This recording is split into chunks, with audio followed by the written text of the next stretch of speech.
کچھ نہیں، واپس جاؤ، اس نے عائشہ سے کہا۔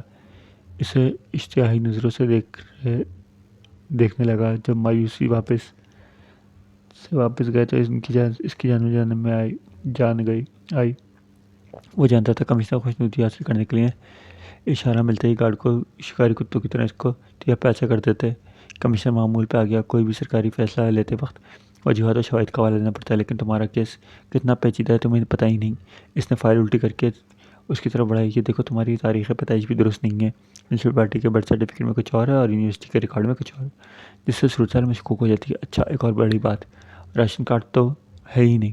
جناب، میں ابھی اسکول ہی میں تھا کہ میرے والدین نے ایک ایجیٹیشن کے دوران مارے گئے۔ میں کبھی کہیں راشن کارڈ بنوایا ہی نہیں، مجھے تو ان باتوں کا پتہ ہی نہیں۔ ہیں؟ ایجیٹیشن میں مارے گئے؟ حیرت سے کمشنری کی بھوئیں ماتھے پر چڑھ گئیں۔ تو یعنی کہ تمہارا حکومت مخالف رویہ کی پشتی ہے؟ کیس مزید پیچیدہ ہوتا جا رہا ہے۔ نہیں جناب، میرے والدین اپنے گھر میں تھے، باہر سے ایجیٹیشن ہو رہی تھی، پولیس کے ایک مشتعل ہجوم پر قابو پانے کی کوشش کر رہی تھی۔ ٹیئر گیس کا ایک گولہ گھر کے راستے میں آ کر میرے والد کے سر پر لگا، وہ وہیں ختم ہو گئے۔ والدہ دمے کی مریض تھیں، چھوٹے سے کمرے میں اتنی گیس پھیلنے سے ان کا دم گھٹ گیا۔ اور تم بچ گئے؟ کمشنر نے ہونٹ تنزیہ لہجے میں کہا۔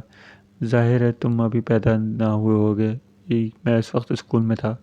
حالانکہ ایجوکیشن والے دن ہم اسکولوں میں چھٹی کر دیتے ہیں تاکہ طلباء کو قومی مشکلیں میں حصہ لے سکیں۔ اصل میں ایجوکیشن اچانک ہو گئی تھی، حکومت کو بر وقت پتہ نہ چل سکا۔ بات یہ تھی کہ ایک ندی کا پانی اچانک میٹھا ہو گیا۔ کچھ لوگ کہنے لگے بھگوان کی مایا ہے، کچھ کہنے لگے اللہ کا معجزہ ہے۔ بات کو پتہ چلا کہ ڈائریکٹر محکمہ فوڈ سپلائی اور ڈپٹی انسپکٹر جنرل پولیس کے درمیان کچھ غلط فہمی ہو گئی اور راشن کی چینی کی بلیک پکڑنے کے لیے پولیس نے کئی جگہ چھاپے مارے، کچھ لوگ پکڑے بھی گئے۔ ایک دکاندار نے بر وقت پتہ چلنے پر اس نے چینی 40-50 بوریاں ندی میں ڈال دی تھیں۔ اچھا، کمشنر نے جیسے ترہم آمیز نظر سے دیکھا۔ چینی کی 50 بوریاں ندی میں پھینک دی گئیں اور حکومت کو پتہ ہی نہیں چلا۔ لگتا ہے حکومت کے بارے میں تمہاری معلومات انتہائی ناقص ہیں، حکومت کو سب پتہ ہوتا ہے۔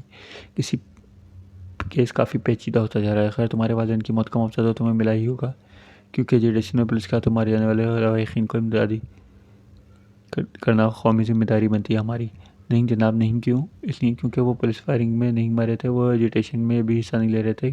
انکوائری ہوئی، ان کی موت کو حادثاتی موت قرار دیا گیا، یا کہتے ہیں آسمانی آفت، ایکسیڈنٹ آف گاڈ قرار دیا گیا۔ خیر، تمہارے والدین کی وفات مفصل رپورٹ بھی فائل میں لگانی پڑے گی، لیکن اس میں تو مہینوں لگ جائیں گے جناب، جب تک تو میرا بیرون شہر جانا مشکل ہو جائے گا۔ میں کچھ نہیں کر سکتا۔ کمشنر کے اندر چکا ضابطۂ کارروائی تو بہرحال پوری کرنی پڑے گی۔ اچھا، کوئی دو ایسے گواہ جو تمہارے پاس تمہیں 20 سال سے زیادہ سے جانتے ہوں، تمہارے ایک چال چلن کی ضمانت دے سکیں۔ پچھلے 20 برسوں میں مجھے اپنی جائے سکونت کی کئی بار بدلنا پڑا، پھر بتاؤں میں کیا کروں؟ کمشنر نے مایوسی سے سر ہلاتے ہوئے کہا۔ مشکل ہے، میں تمہارے لیے کچھ نہیں کر سکتا۔ حالات لوگ جعلی شناختی کارڈ بھی حاصل کر لیتے ہیں، جھوٹی گواہیاں بھی، جھوٹے کاغذات دے کر، مگر میں اس سلسلے میں بہت سخت ہوں۔ اصل میں آئیڈینٹی کارڈ ایک بنیادی دستاویز ہے جو ایک شہری کی علاقائی، زبانی، مذہبی، ثقافتی شناخت اور بلڈ گروپ کا ثبوت ہوتا ہے۔ لیکن جناب، مجھے یہ سب نہیں، صرف جسمانی وجود کا ثبوت چاہیے۔ یہ میں ہوں اور یہ میرا نام، بس۔ تمہارے وجود کے اسی ثبوت کو آئیڈینٹی کارڈ کہتے ہیں، جو تمہیں اس مہذب معاشرے کا رکن ہونے اور اس ایک عظیم ملک کا شہری ہونے پر کا افتخار بخشتا ہے۔ کمشنر کا لہجہ خشک تھا۔ مجھے پتہ ہے جناب، اس نے جھوٹ بولا، حالانکہ اسے بالکل بھی احساس نہیں تھا کہ اس کا ملک کا شہری ہونا رشک آمیز ہے۔ وہ ان سے قبل وطن پرستانہ اصطلاحوں سے سخت متنفر تھا اور ان دفتری ضابطوں کو بھی ناگزیر تصنیعی اوقات سمجھتا تھا۔ مجھے افسوس ہے، میں تمہاری کوئی مدد نہیں کر سکتا، کمشنر نے آنسونی کر کے کہا، لیکن مجھے یقین ہے میں یہاں سے باہر جا کر تم کہو گے میں نے ہر طرح سے تمہاری مدد کرنے کی کوشش کی، مگر تمہارے پاس ہی ضروری دستاویزات نہیں تھے۔ یہ غلط بھی نہیں ہے۔ خیر، اب تم جا سکتے ہو۔ وہ تھوڑی دیر تک مایوس کھڑا رہا، جانے کے لیے مڑنے لگا۔ ٹھہرو، کمشنر نے کہا۔ وہ رک کر مڑا۔ بلا واسطہ یا بلا واسطہ، تمہارا نام پہلے ہی 2 ایجیٹیشنوں سے جڑ رہا ہے۔ تمہارا مسلسل حکومت مخالف رویہ تمہارے لیے پریشان کن ثابت ہو سکتا ہے۔ میرا مشورہ ہے آئندہ محتاط رہو۔ کمشنر کی تنبیہی لہجے میں کہا۔ ایک بار پھر دفتر میں عدم تمباکو نوشی کی قانونی شکنی میں سگریٹ کو سلگانے لگا، پھر کچھ لمحے خاموش کھڑا رہا، پھر بولا، تو یہ طے ہے مجھے آئیڈینٹی کارڈ نہیں مل سکے گا؟ دیکھو کسی بھی طرح تمہارا ہونے کی دستاویزی ثبوت نہیں ہے، اس لیے جب تک تم ثبوت و شواہد فراہم نہیں کرتے تب تک نہیں مجھے افسوس ہے۔ تب پھر یقیناً آپ میرا ایک کام تو کر ہی سکیں گے نا جناب، اس نے کہا۔ مجھے خوشی ہوگی، تم ایک گمراہ کن لیکن باشعور شہری ہو، بات سمجھتے ہو۔ کہو کیا جناب والا مجھے ڈیتھ سرٹیفکیٹ عنایت فرمائیں گے؟ کیا مطلب؟ میرے 2 بچے ہیں جناب، کل انہیں اس قسم کی پریشانی کا سامنا کرنا پڑ سکتا ہے۔ اس نے لجاجت لہجے میں کہا، میں نہیں چاہتا کہ انہیں بھی کسی بھی اس اذیتناک وقت سے گزرنا پڑے۔ چونکہ مطلوب ثبوت مہیا کرنے میں ناکام رہنے پر یہ ثابت نہیں ہو سکا میں ہوں۔ اگر ڈیتھ سرٹیفکیٹ مل جائے گا تو بعد از مرگ میری آئیڈینٹی بآسانی سے ثابت ہو جائے گی، میں کبھی تھا۔ اور ڈیتھ سرٹیفکیٹ ایک سرکاری دستاویز ہو سکتا ہے ان کے کسی کام ہی آ جائے۔